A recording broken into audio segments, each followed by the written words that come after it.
अगर आप इस स्टॉक में इन्वेस्ट करते हैं तो लॉन्ग टर्म में एक अच्छा खासा वेल्थ गेन कर सकते हैं।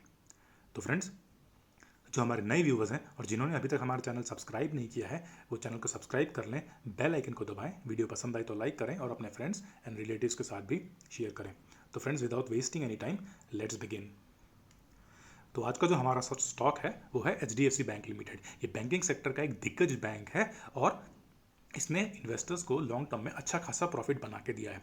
तो फ्रेंड्स, अगर हम इसके मार्केट कैप में नजर डालें तो ये निकल के आता है 5,51,023 करोड़ का। ये एक लार्ज कैप बैंक है और अपने सेक्टर में एक दिग्गज बैंक माना जाता है।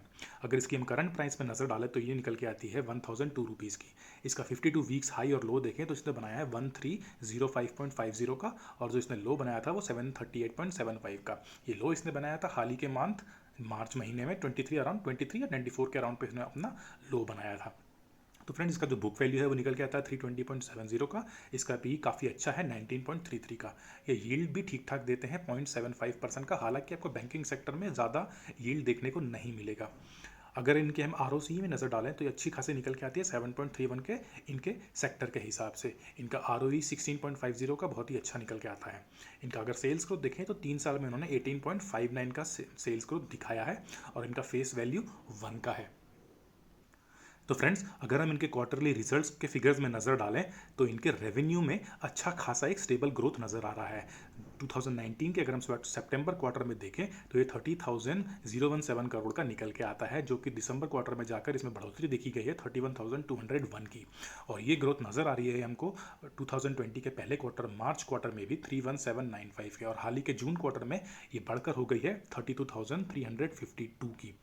तो दोस्तों, इनका अगर हम फाइनेंसिंग प्रॉफिट में नजर आए तो रेवेन्यू बढ़ता है तो इनका फाइनेंसिंग प्रॉफिट भी बढ़ेगा। तो वो इनके सितंबर क्वार्टर 2019 में नजर आ रहा है 3,315 का, जिसमें हल्की सी गिरावट नजर आई है 2019 में 3,124 की, और ये गिरावट थोड़ी सी बढ़ी है मार्च क्वार्टर में 2020 के 3,190 की, और ये गिरावट में अच्छी खासी बढ़ोतरी नजर आई है इनके जून क्वार्टर के 2020 में 4,993 की।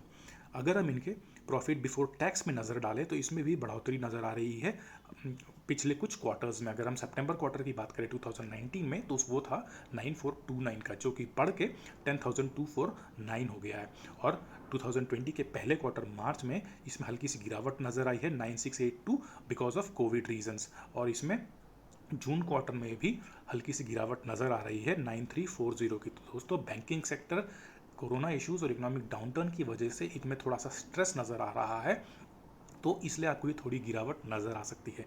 लेकिन फ्रेंड्स, ये हमको सही टाइम लगता है अगर बैंकिंग सेक्टर के दिग्गज बैंक्स में आप इन्वेस्ट करना चाहते हैं और मार्च के टाइम पे आप इन्वेस्ट नहीं कर पाए थे, तो अभी की जो गिरावट नज़र आ रही है और वोलेटिलिटी कुछ आपको अगस्त मंथ में भी दिखेगी, तो इसमें आप थोड़े डिप्स में, एवरी डिप्स में आप हल्की फुल्की एंट्री ले सकते हैं और अपने इसमें इन्वेस्टमेंट चालू कर सकते हैं।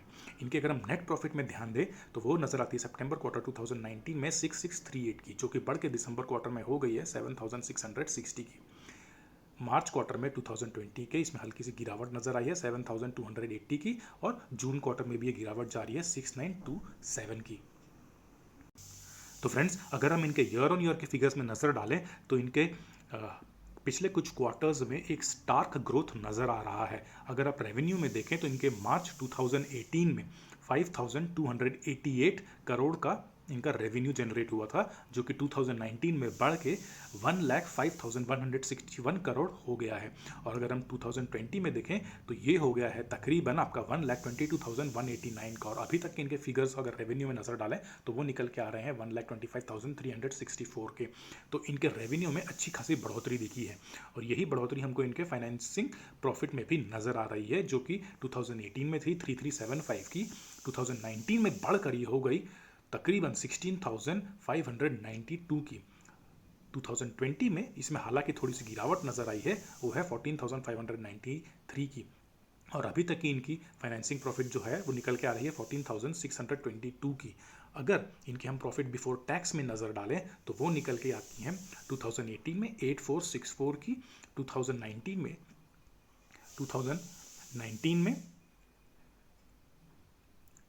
3,4,318 की, और 2020 में 3,8,195 की, और अभी तक की 38,700 की।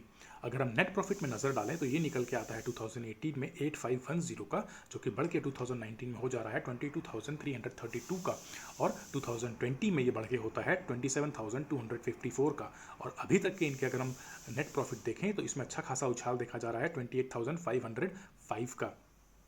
तो फ्रेंड्स, अगर हम इनके एक बार कंपाउंडेड सेल्स ग्रोथ में नजर डालें तो 10 साल का इनका जो कंपाउंडेड ग्रोथ निकल के आ रहा है वो है 22.37% का, और अगर 5 ईयर्स में देखें तो ये निकल के आता है 19.25% का, और 3 सालों में 18.59 का, और अभी तक के फिगर्स हैं इनके 13.60 का। तो इनके सेल्स ग्रोथ भी अच्छे खासे फिगर्स दिखा रहा है।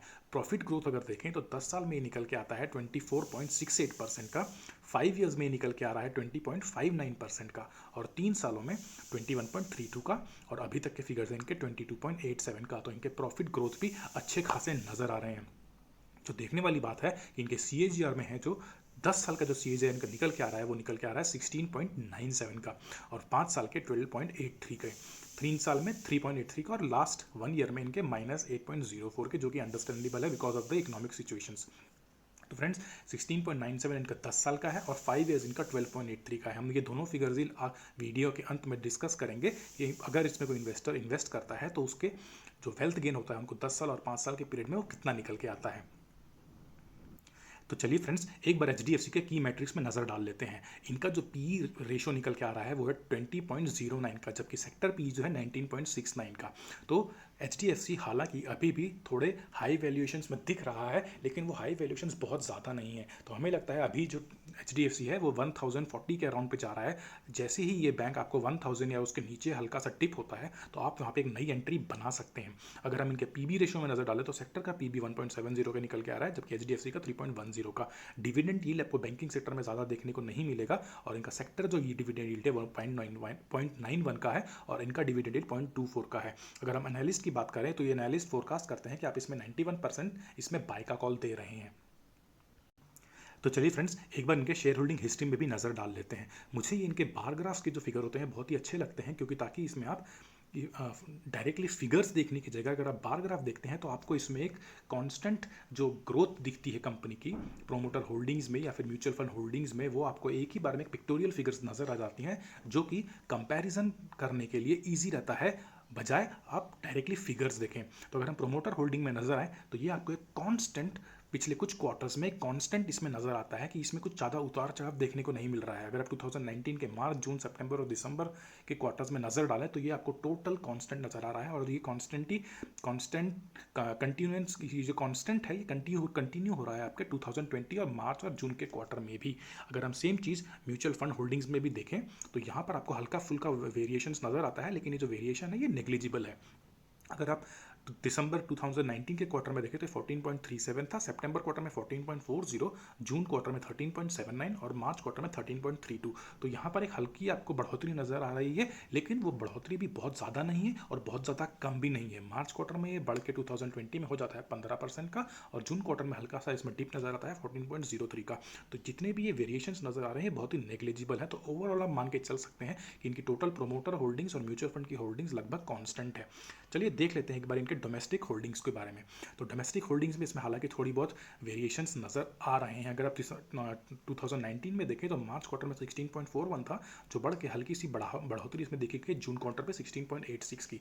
लेकिन सितंबर क्वार्टर में अगर देखें तो इसमें अच्छी खासी बढ़ोतरी नजर आई 21.04 की, जो का हल्की से डिप आया दिसंबर क्वार्टर में 20.86 का। लेकिन उसके बाद 2020 में इनके डोमेस्टिक होल्डिंग्स मोर और लेस सेम ही नजर आए 21.74 और 21.84 की।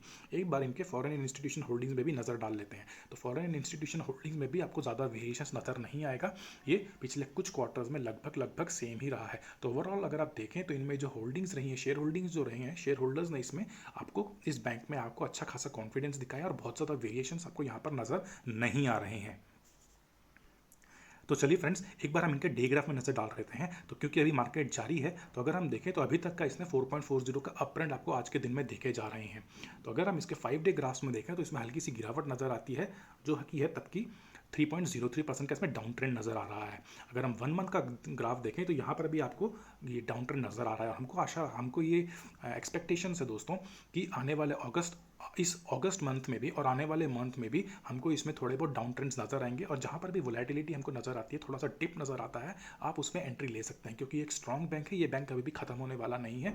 और एक बात जिसमें हम कहने लायक ये रहेगी कि कंट्री की इकोनॉमी और जीडीपी बैंकिंग सेक्टर और मैन्युफैक्चरिंग सेक्टर में बहुत ज़्यादा डिपेंड करता है। तो अगर हमारे देश की इकोनॉमी और जीडीपी में बढ़ोतरी देखी जाएगी तो आपको ऑटोमेटिकली फाइनेंसिंग और मैन्युफैक्चरिंग सेक्टर में भी बढ़ोतरी नज़र आएगी। ये दोनों चीज़ें इंटरलिंक्ड होती हैं, एक अगर नीचे जाएगा तो दूसरा भी नीचे जाएगा। तो हमारी इकोनॉमिक प्रॉस्पेरिटी के लिए, कंट्री की इकोनॉमिक प्रॉस्पेरिटी के लिए फाइनेंशियल्स कंट्री के बहुत ही अच्छे होने पड़ेंगे, जिनमें एचडीएफसी बैंक जैसे दिग्गज बैंक एक बड़ा योगदान देंगे। अगर 6 मंथ्स के इसमें फिगर में हम नज़र डालें तो इनमें 11.64 का डाउन ट्रेंड नज़र आ रहा है, और अगर हम ईयर लॉन्ग फिगर्स देखें तो यहाँ पर आपको 15.6% का डाउन ट्रेंड नजर आ रहा है। अगर हम इसके एक बार 5 ईयर्स के फिगर्स में नजर डालें तो यहाँ पर आपको अच्छी खासी प्रॉफिट नजर आ रही है, जो कि है 87.57% की। तो फ्रेंड्स 5 सालों में एचडीएफसी बैंक ने अपने इन्वेस्टर्स को अच्छा खासा प्रॉफिट कमा के दिया है। अगर हम इसके हिस्टोरिकल चार्ट में नजर डालें तो यहाँ पर आपको एक बहुत ही ज़बरदस्त 20,560.69% का इन्वेस्टर्स को प्रॉफिट बना के दिया है। तो फ्रेंड्स लॉन्ग टर्म में आपको ऐसे दिग्गज बैंक बहुत ही अच्छे खासे प्रॉफिट दे के जाते हैं।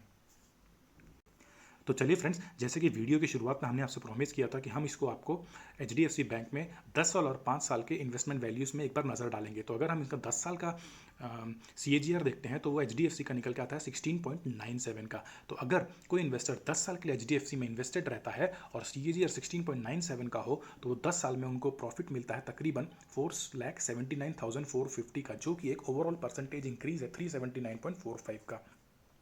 तो इन्वेस्टर्स को 1 लाख इन्वेस्ट करने में जो उनका अमाउंट इंक्रीज होता है वो होता है 379,452 का, जो तकरीबन आपका 3 गुना है, आप 4 गुना भी बोल सकते हैं। तकरीबन आपके पैसे को एचडीएफसी बैंक 10 सालों में 4 गुना बढ़ा देता है। तो ये बहुत ही एक हैंडसम अमाउंट आपके हाथ में आता है केवल 1 लाख इन्वेस्ट करने से।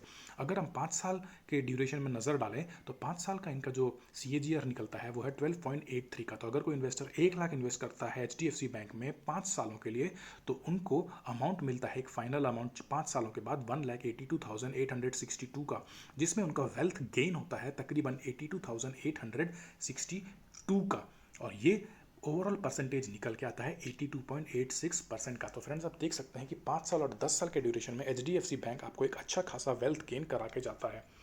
तो फ्रेंड्स आशा है कि आपको हमारा वीडियो आज का पसंद आया होगा। अगर पसंद आया तो वीडियो में एक बड़ा सा थम्स अप दीजिए, और हमारे आने वाले वीडियोस में भी ऐसे ही कुछ अच्छे स्टॉक्स के लिए नज़र बनाए रखें। तो फ्रेंड्स आज के लिए इतना ही। थैंक यू, धन्यवाद, जय हिंद।